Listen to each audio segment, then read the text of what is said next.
الحمد للہ رب العالمین، الصلاۃ والسلام علی سید الانبیاء والمرسلین، اما بعد فاعوذ باللہ من الشیطان الرجیم، بسم اللہ الرحمن الرحیم،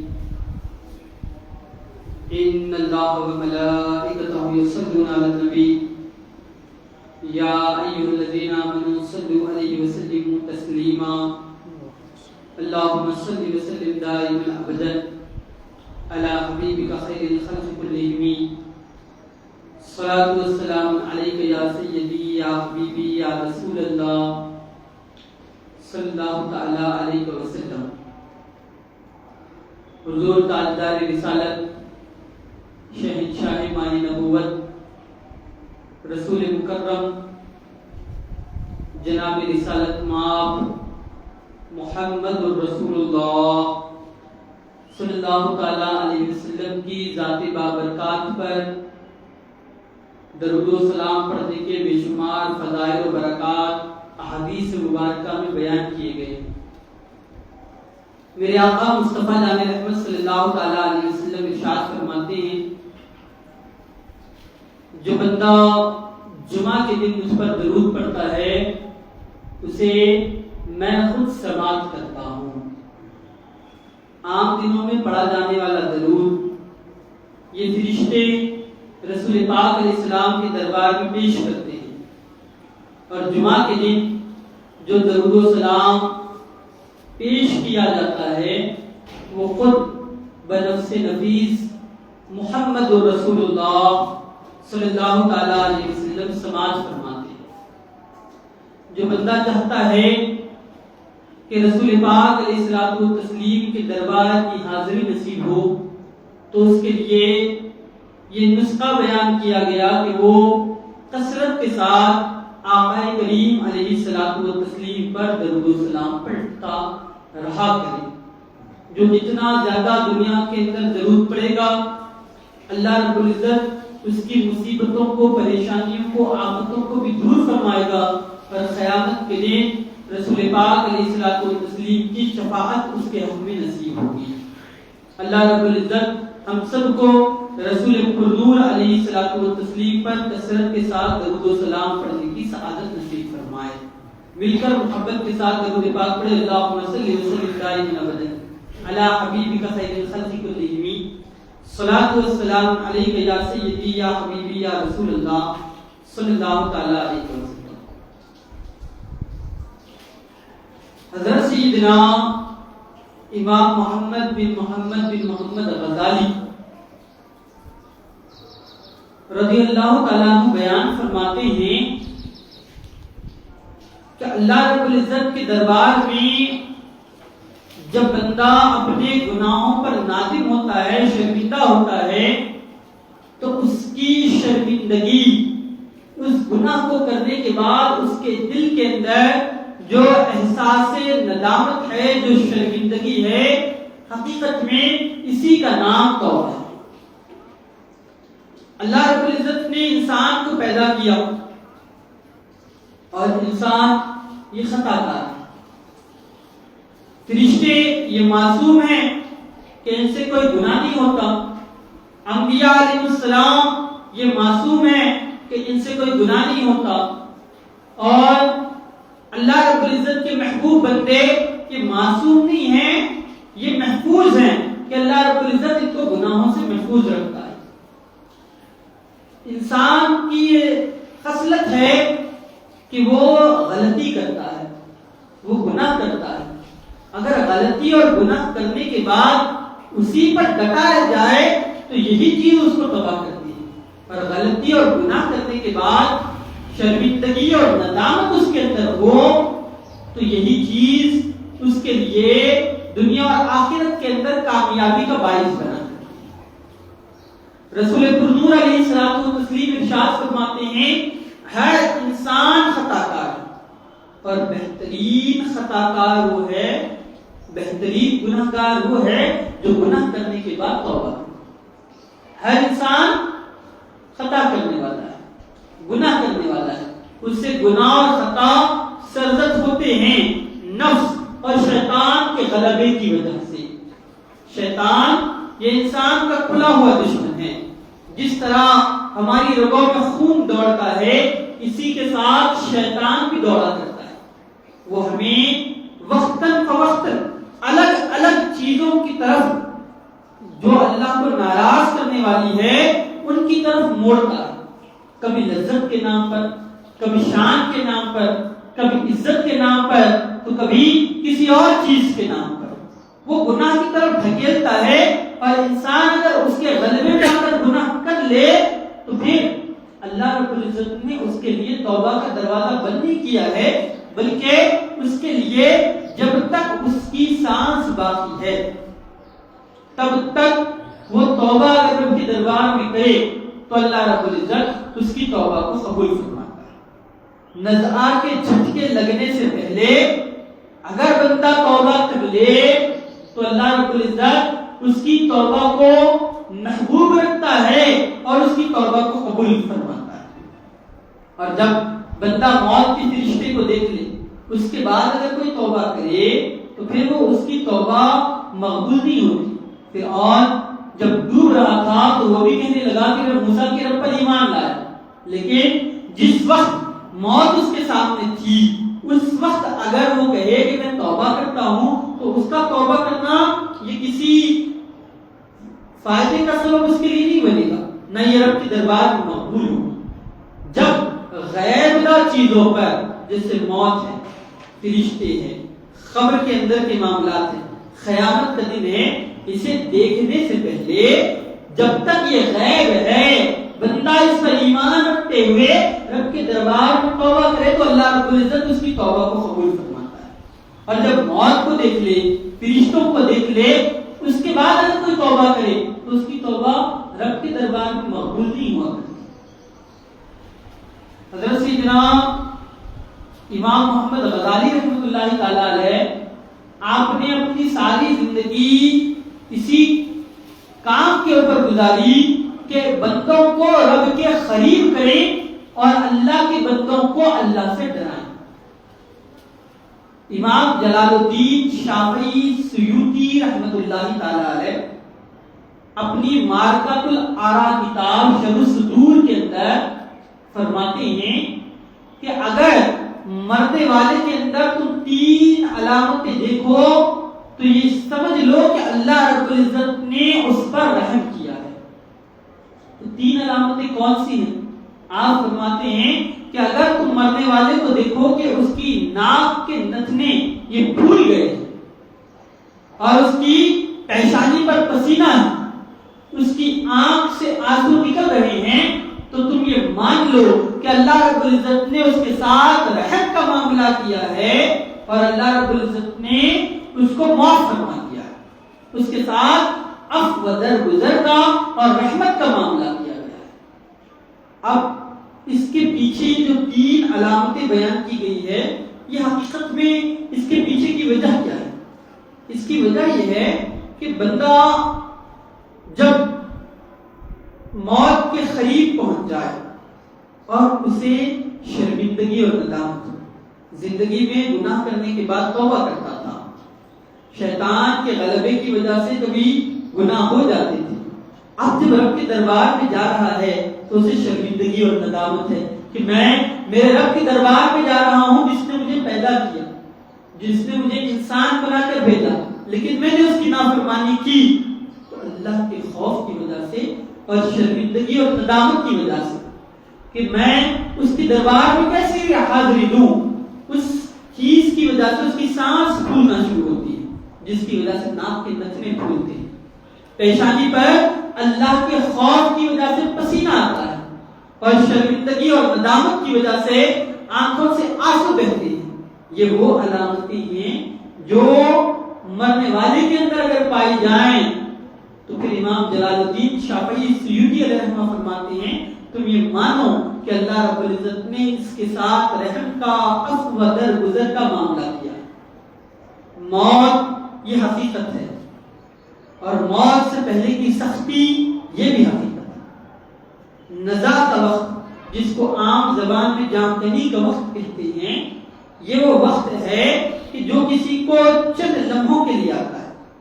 تو کسی کو چند منٹ کے لیے آتا ہے، تو کوئی چند گھنٹوں تک اس کی تکلیف میں رہتا ہے، تو کوئی چند ہفتوں تک اس کی اس تکلیف کے اندر گرفتار رہتا ہے.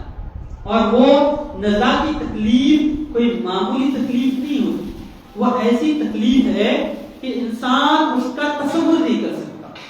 اللہ کے رسول صلی اللہ علیہ وسلم ارشاد فرماتے ہیں اللہ رب العزت کے حکم سے اور اس کے فرشتے جب بندہ عالم نزعہ کے اندر پہنچ جاتا ہے تو اسے جکڑ دیتے ہیں، زنجیروں سے باندھ دیتے ہیں.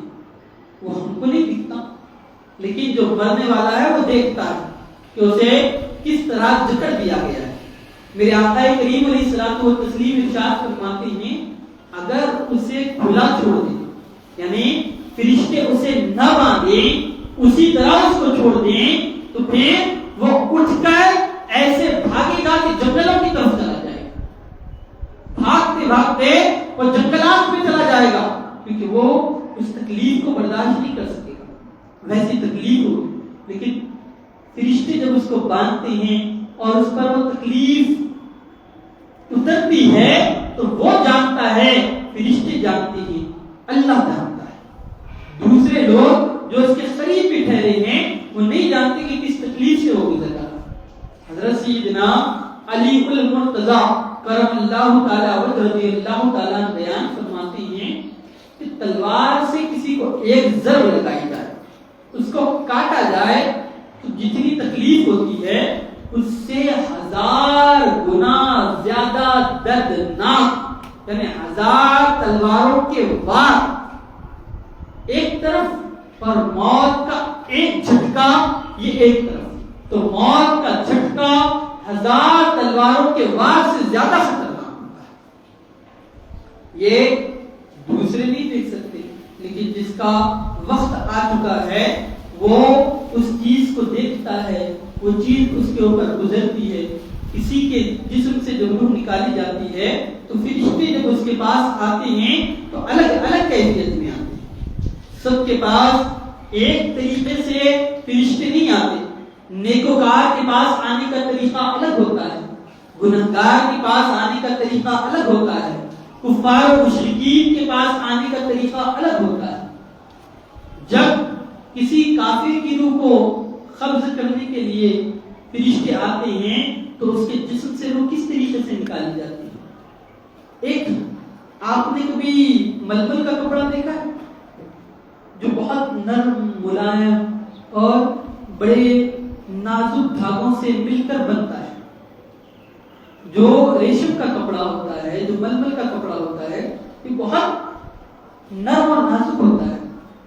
اسے اگر ببول کے درخت کے جو کانٹے ہوتے ہیں ان کانٹے دار جھاڑیوں پر بچھا دیا جائے اور ایک طرف سے اس کو کھینچا جائے تو اس کی کیفیت کیا ہوتی ہے؟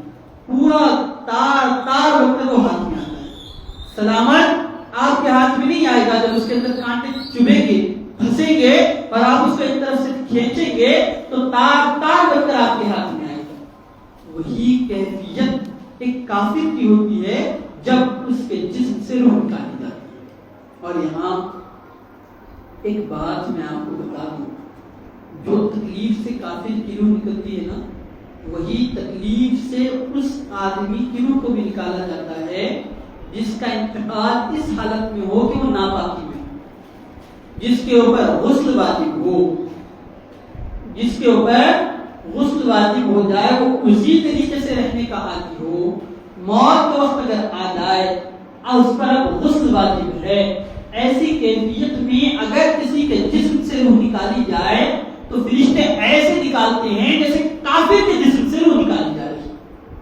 جیسے ببول کے کانٹوں پر ململ کو بچھا کر کھینچا جائے تو تار تار بن کر آتا ہے، تو کیا تکلیف اس کپڑے کو ہوتی ہوگی؟ اس سے زیادہ تکلیف اس انسان کو ہوتی ہے جس کا انتقال اس حال میں ہو رہا ہو کہ وہ ناپاک ہو، اس پر غسل واجب ہو. اس لیے فرمایا گیا کہ جب تم پر غسل واجب ہو جائے تو بغیر کسی شرعی عذر کے اس کے اندر تاخیر مت کرو. جب غسل واجب ہو جائے تو فوراً غسل کر لیا. اس سے پہلے اگر تمہیں موت آ گئی اور فرشتے اس تکلیف کے ساتھ تمہاری روح کو نکالیں گے تو کیا کیفیت تمہاری ہے؟ جب اللہ رب العزت اپنے نیک بندوں کو اپنے دربار میں بلاتا ہے تو فرشتے کیسے آتے ہیں؟ فرشتہ جب موت کا فرشتہ جن کو ملک الموت کہتے ہیں یہ نیکوکار کے پاس آتے ہیں تو پھر اپنے ساتھ فرشتوں کی فوج لے کر آتے ہیں اور وہ فوج ایسا ایک کپڑا لے کر آتی ہے جو بے انتہا خوشبودار ہوتا ہے، بڑا نورانی ہوتا ہے، اور آنے کے بعد بڑی حسین ان کے چہرے ہوتے ہیں، بڑی خوبصورت ان کے چہرے ہوتے ہیں، اور وہ آ کر اس سے ملاقات کرتے ہیں اور اس کے جسم سے بڑی آسانی کے ساتھ روح کو نکالتے ہیں اور اس خوبصورت کپڑے کے اندر لپیٹ کر اسے آسمانوں کی طرف لے جایا جاتا ہے۔ جو جتنا نیکوکار ہوتا ہے اس کے لیے اتنے آسمانوں کے دروازے کھولے جاتے ہیں، پہلا، دوسرا، تیسرا، چوتھا، پانچواں، چھٹا، ساتواں، تمام آسمانوں کے دروازے کھول کر فرشتے اس کی روح کو لے جاتے ہیں یہاں تک کہ وہ عرش اعظم تک پہنچتا ہے، پھر اس کی روح کو لوٹا دیا جاتا ہے۔ یہ وہ ہیں جنہوں نے اللہ کی اطاعت میں اس کے رسول کے اتباع کے اندر اپنی زندگی بسر کی، ان کو اللہ رب العزت کی شان سے ان کے جسم سے روح کو نکالتا ہے۔ موت کا وقت یہ سب پر آنا ہے، لیکن اگر کوئی گناہگار ہو، کوئی خطاکار ہو اور جس نے اپنی ساری زندگی اللہ اور اس کے رسول کی بغاوت میں گزاری ہو، اس کے پاس بھی فرشتے آتے ہیں، ملک الموت اس کے پاس بھی آتے ہیں، لیکن کس طریقے سے آتے ہیں؟ اگر آپ کتب احادیث اٹھا کر پڑھیں تو یہ نقشہ آپ کو واضح نظر آئے گا کہ فرشتہ اس کے پاس بھی موت کا آتا ہے، لیکن ایسی بھیانک صورت کے اندر آتا ہے کہ جس کی صورت کو دیکھنا یہ کوئی گوارا نہیں کر سکتا۔ بھیانک صورت، ایسی بھیانک صورت کہ جس کو دیکھنے کے بعد آدمی بے ہوش ہو جائے، ویسی بھیانک صورت کے اندر فرشتہ اس کے پاس آتا ہے، اور ساتھ میں جتنے فرشتے ہوتے ہیں سب کے چہرے خوفناک ہوتے ہیں۔ وہ ایک ایسا بدبودار ٹاٹ لے کر آتے ہیں جس سے بدبو، تعفن یہ نکل رہی ہوتی ہے۔ اس کے جسم سے جب روح کو نکالی جاتا ہے تو روح نکلنے کے لیے تیار نہیں ہوتی، تو اس سے جب انگوٹھے سے کھینچتے ہیں تو گھٹنوں کے پاس اٹکتی ہے، فرشتے گھٹنوں کے پاس ضرب لگاتے ہیں، وہ تھوڑا اوپر جا کر اٹک جاتی ہے، وہاں ضرب لگاتے ہیں تو حلق میں آ کر اٹک جاتی ہے، وہاں ضرب لگاتے ہیں تو ناک کی طرف آ جاتی ہے، وہاں ضرب لگاتے ہیں تو اس کے بعد وہ اور اس کو بدبودار تاج کے اندر لپیٹ کر جب آسمانوں کی طرف لے جاتے ہیں تو اس کے لیے آسمانوں کے دروازے بند کر دیے جاتے ہیں، اور پھر جب قبر کے اندر اس کا حساب و کتاب ہوتا ہے تو اس کا معاملہ بڑا سخت اور بڑا مشکل ہوتا ہے۔ موت بڑی عظیم سچائی، اس سے بڑا سچ دنیا کا کوئی نہیں ہے۔ دنیا میں آپ کو دہریے ملیں گے، وہ لوگ جو اللہ کو نہیں مانتے لیکن وہ بھی موت کا یقین رکھتے ہیں کہ موت یقیناً آنے والی ہے، اور موت ایک سچائی ہے جو انسان کے تمام خوابوں کو ختم کر کے رکھ دیتی ہے۔ رسول پرنور علیہ الصلوۃ والتسلیم ارشاد فرماتے ہیں لذتوں کو ختم کرنے والی چیز یعنی موت کو کثرت کے ساتھ یاد کیا کرو۔ جو بندہ موت کو کثرت کے ساتھ یاد کرتا ہے وہ دنیاوی لذتوں کے اندر پڑا ہوا نہیں رہتا، بلکہ ان لذتوں سے نکل کر وہ زندگی بسر کرتا ہے۔ اللہ رب العزت نے انسان کو جو زندگی دی اس کے اندر کوئی دو پارٹس نہیں بنائے ہوئے کہ اتنا ٹائم تو دنیا کے لیے دے دو، یہ وقت تمہارا آخرت کے لیے۔ جو بھی اللہ نے تمہیں زندگی دی اسی زندگی کے اندر تمہیں اپنی آخرت کو بھی بہتر کرنا ہے، اپنی آخرت کو بھی سنبھالنا ہے۔ دنیا ضرورت کے اعتبار سے، آخرت ہمارا مقصد ہے، آخرت وہ زندگی ہمارے لیے حقیقی زندگی ہے، اس کے اندر ہمارے لیے کامیابی ہے۔ اور اگر ہم آخرت کو بھلا کر اسی دنیا کو سب کچھ سمجھیں گے تو یہ نفع بخش چیز نہیں. آج کی کیفیت تو یہ ہے کہ جب کسی کا انتقال ہو جائے تو پہلے وہ خیال، وہ میت کی کیفیت دیکھ کر 2 دن تک آدمی آخرت کی فکر کے اندر رہا کرتا کہ ان کا انتقال ہوا، ان کو غسل کیسے دیا گیا، ان کی نماز جنازہ کیسے ہوئی، ان کو قبر میں کیسا رکھا گیا، قبر کی جگہ کیسے ملی. یہ چیز کا خیال 2 دن تک آدمی کے دماغ میں رہتا ہے، ان کی اچھائیوں اور برائیوں کو یاد کرتا. لیکن آج ہماری کیفیت یہ ہے، ہم اتنے بے حس ہوتے چلے جا رہے ہیں کہ جب کسی کا انتقال ہو جائے تو وہ قبرستان میں ٹھہر کر بھی فونوں پر کاروباری اور دیگر گفتگو چلتی رہتی ہے. نوجوان آپس میں بات کرتے ہوئے ہنستے ہوئے نظر آتے ہیں، کہکہا لگاتے ہوئے نظر آتے ہیں. وہ جگہ جو عبرت کی ہے، جہاں پر بندے کو جانا ہے اور لوٹ کر نہیں آنا. آیا غافل، وہ کیا جگہ ہے جہاں 5 جاتے ہیں 4 پھرتے ہیں. جہاں 5 لوگ اگر گئے تو صرف 4 واپس آتے ہیں، ایک کو چھوڑ دیا جاتا ہے. وہ رات، وہ وقت ہم پر بھی آنے والا ہے. دنیاوی امتحانات کے لیے اگر کوئی امتحان دینے والے ہیں تو وہ جانتے ہیں کہ کیسی تیاری کی جاتی ہے، ان کے والدین جانتے ہیں کہ کیسی تیاری کی. آپ کو معلوم ہے کہ ڈیٹ کب ہے، کون سا پیپر ہے. آپ کو یہ بھی معلوم ہے کہ اس کے اندر اگر آپ فیل ہوں گے تو سپلیمنٹری کا چانس ملے گا. اس میں بھی اگر فیل ہوں گے تو 1 سال آپ کا ضائع جائے گا. کیا کیا ہوگا آپ کو معلوم ہے، آپ کا امتحان کب ہے یہ معلوم ہے، آپ اس کے لیے تیاری کریں. لیکن ایک امتحان ایسا بھی ہے جس کی کوئی ڈیٹ ڈکلیئر نہیں. میں یہاں بیٹھا ہوں، گھر تک سلامتی سے پہنچوں گا یہ نہیں، یہ اللہ جانتا ہے. انسان زندہ ہے تو کب تک ہے؟ کیا آج کی رات اس کا انتقال ہوگا یا 10 سال اس کو اللہ رب العزت اور مہلت دے گا؟ یہ کوئی نہیں جانتا. وہ وقت آنے والا ہے، جب وہ وقت آئے گا تو اس کی تیاری ہم نے کیا کی ہے، یہ ہمارے لیے سب سے اہم بات ہے. اور موت کی تیاری کیا ہے؟ ایک صحابی رسول پاک علیہ الصلوۃ والتسلیم کی خدمت بابرکت میں حاضر ہوئے. عرض کیا یا رسول اللہ، میں جب موت کا تذکرہ سنتا ہوں تو ایک قسم کی موت اور خبر سے گھبراہٹ ہوتی ہے.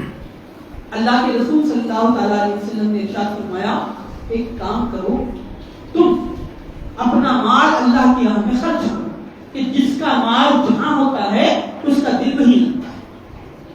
مثلا کوئی اگر مالدار ہے اور وہ انویسٹمنٹ اگر یہاں سے دبئی میں کرتا ہے، وہاں زمین لے رکھی ہے، وہاں کاروبار اس کا ہے، وہاں دیگر معاملات اس کے ہیں، تو بار بار جاتا ہے آتا ہے، اس کا دل یہاں سے زیادہ وہاں لگتا ہے. کیوں؟ کیونکہ انسان کے اندر فطری طور پر یہ چیز ہوتی ہے کہ جہاں اس کا مال ہے وہاں اس کا دل لگتا ہے.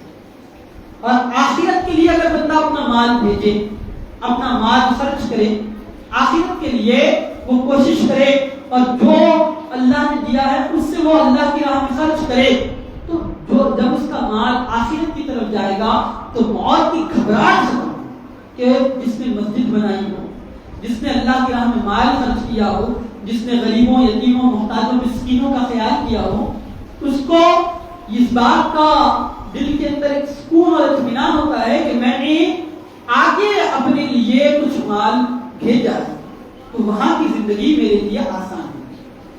آپ کو ایک بات بتاؤں، ایک سروے کے مطابق جو ایک سچی حقیقت ہے، آدمی جب سے پیسہ کمانا شروع کرتا ہے اس وقت سے لے کے موت تک جتنا مال وہ کماتا ہے اس میں سے صرف 5 یا 10% اپنی ذات پہ خرچ کرتا ہے، باقی سب کا سب دوسروں کے لیے.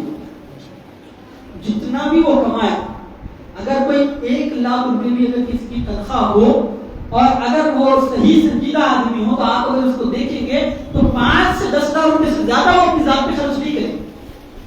باقی پورا کا پورا وہ دوسروں کے لیے ہوتا ہے. کماتا ہے 100%، خود کے لیے جو ساری زندگی میں استعمال کرتا ہے وہ 5 سے 10% استعمال کرتا ہے، اور حساب اس کو جو دینا ہے وہ پورا 100% کا دیتا ہے. جو پورا مال اس نے کمایا اس کا حساب دیتا ہے. اور اگر اس میں اس نے کسی کا حق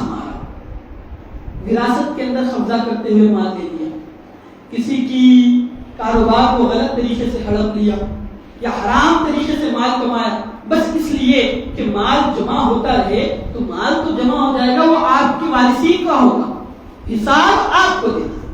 خبر کے اندر جو مال پڑے گی وہ آپ کو پڑے گی، جو اس مال کی لذت اٹھائے گئے وہ آپ کے وارثین، وہ آپ کے وارثین کی طرف جائے گا۔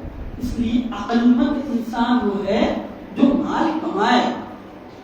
میں یہ نہیں کہتا کہ آپ کام، کاروبار، دیگر چیزیں یا دنیاوی معاملات کو چھوڑ دیں یا اس کو لائٹ لیں، یہ نہیں کہتا، لیکن مال کماتے وقت اگر بندہ یہ خیال کرے کہ صرف یہی کمانا میرا مقصد ہے تو یہ اس کے لیے نقصان کا باعث ہے۔ مال، دولت یہ اللہ کو راضی کرنے کے لیے ہونی چاہیے۔ اگر بندہ اپنی بیوی کے منہ میں لقمہ بھی ڈالتا ہے تو اللہ رب العزت اس پر بھی اس کو اجر و ثواب دیتا ہے۔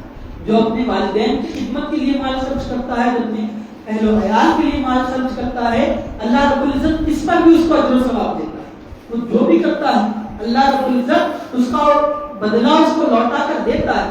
لیکن یہ کہ مال آ کہاں سے رہا ہے یہ دیکھنا اپنی ذمہ داری ہے، کیونکہ قیامت کے دن جب سوال ہوگا تو اولاد ان کے دربار میں عرض کرے گی ہمیں نہیں معلوم تھا کہ ہمارا باپ کہاں سے لاتا تھا، کیا کرتا تھا، وہ ہمیں کھلاتا تھا، وہ مال چھوڑ کر گیا، ہم نے اس کو استعمال کیا۔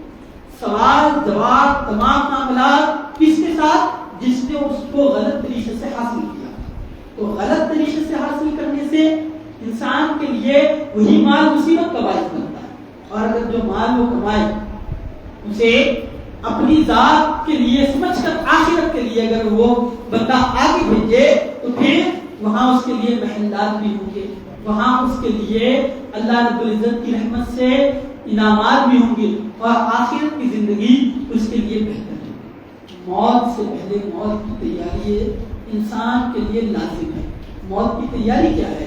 وہاں کوئی قبر کے اندر فرنیچر بنا کر نہیں لگایا جائے، وہاں کوئی اے سی نہیں لگا سکتے، وہاں کوئی غالب بچھائیں یا اچھے پتھر لگائیں، کہ یہ موت کی تیاری ہے، کیا یہ قبر کی تیاری ہے؟ نہیں، قبر کے اندر وہی زمین ہوگی جو مالدار کو ملے گی، غریب کو ملے گی، وہ چھوٹے چھوٹے کنکر وہ سب کے حصے میں۔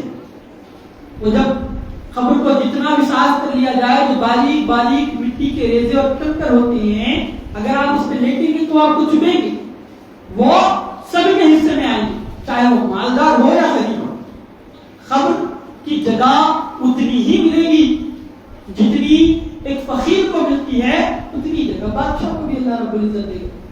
کفن سب کا اتنا ہی ہوگا، کسی کو اس کے لیے کوئی خاص اہتمام کرنے کی ضرورت نہیں ہے، نہ کوئی خاص اہتمام ہوتا ہے، کوئی ریشم کا کفن نہیں تیار کیا جاتا کسی کے لیے، وہی کفن جو سب کے لیے بازار میں ملتا ہے اس کے لیے بھی وہی کفن لایا جاتا ہے اور وہی اس کو دیا جاتا ہے، اور اسی کفن کے ساتھ اس کو قبر کے اندر رکھا جاتا ہے۔ اب تیاری کیا ہے؟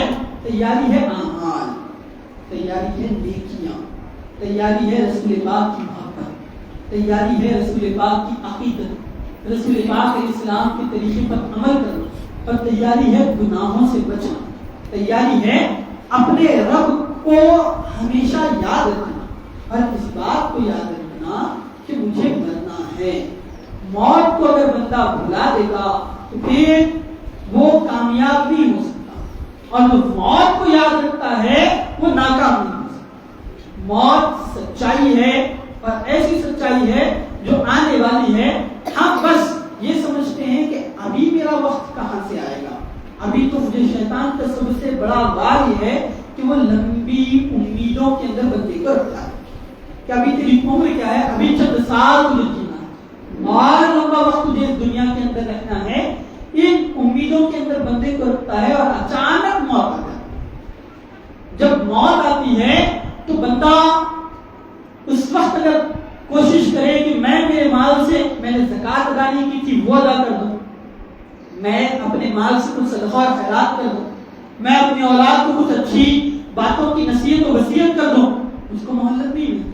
جب فرشتہ آ گیا تو پھر ایک لمحہ بھی اس کے اندر بڑھنے والا نہیں۔ جب موت کا وقت اللہ نے طے کیا ہے اسی وقت انسان کو اس دنیا سے رخصتی لینی ہے. کامیاب وہ ہے جو اس وقت کی تیاری ابھی سے کرے, اپنی زندگی کو یہ سمجھ کر گزارے کہ یہ زندگی سفر ہے, منزل میری خبر ہے, جانا مجھے خبر میں ہے. کہ تمام معاملات چاہے بیوی بچوں کے ہو, کاروبار کے ہو, والدین کے ہو, زندگی کی جو بھی چیزیں ہیں, یہ پورے راستے کی سفر کی تمام جگہ جگہ کی چیزیں ہیں, یہ منزل نہیں ہے.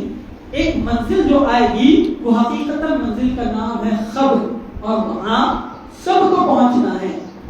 جن کی عمر 20 سال ہے ہم نے ان کے جنازے بھی دیکھے ہیں, جو نو مولود بچے ہیں ہم نے ان کے جنازے بھی دیکھے ہیں, جن کی عمر 60 سال 70 سال ہے ہم نے ان کے جنازے بھی دیکھے ہیں. موت کسی بھی عمر میں آ سکتی ہے, موت کی کوئی عمر نہیں ہے. ہاں یہ کہ بندہ اپنا محاسبہ کرے. ایک آخری بات عرض کر کے اپنی بات کو ختم کر دوں. روزانہ اپنی یہ فکر کے اندر شامل کرے, اپنی عادت کے اندر شامل کرے کہ جب بندہ بستر پر جائے, سونے کا وقت ہو, تو آپ جیسے سونے سے پہلے فون کو سائڈ میں رکھ دیتے ہیں, سونے سے پہلے لائٹس آف کر دیتے ہیں, سونے سے پہلے تمام چیزوں سے جیسا فارغ ہو کر آ کر لیٹ جاتے ہیں کہ اب مجھے سونا ہے, مجھے کوئی اور کام نہیں کرنا. اس وقت 3 منٹ روزانہ, زیادہ نہیں, 3 منٹ روزانہ بیٹھ کر اپنا محاسبہ, بیٹھ کر اپنی آنکھوں کو بند کریں. یہ دیکھیے کہ جب میں اٹھا فجر سے لے کر اب سونے تک میں نے کیا کام ایسے کیے جس سے اللہ راضی ہوتا ہے, اور کتنے کام ایسے کیے جس سے اللہ ناراض ہوتا ہے. میرا نمازوں کا کیا معاملہ رہا, لوگوں کے ساتھ کیا معاملہ رہا, اور میں نے اپنی آخرت کے لیے کیا تیاری. 3 منٹ بغیر کسی سے بات کرے بیٹھ کر آنکھوں کو بند کر کر اپنا محاسبہ کریں. آپ کا دل گواہی دے گا کہ آپ نے کیا کیا ہے, آپ کا دل گواہی دے گا کہ آپ نے آج کا دن کیسے گزارا ہے. جب بندہ اس کے بعد شرمندگی اور ندامت کو محسوس کرے اور رب کے دربار میں توبہ کرے تو اللہ رب العزت اس کی توبہ کو قبول فرماتا ہے.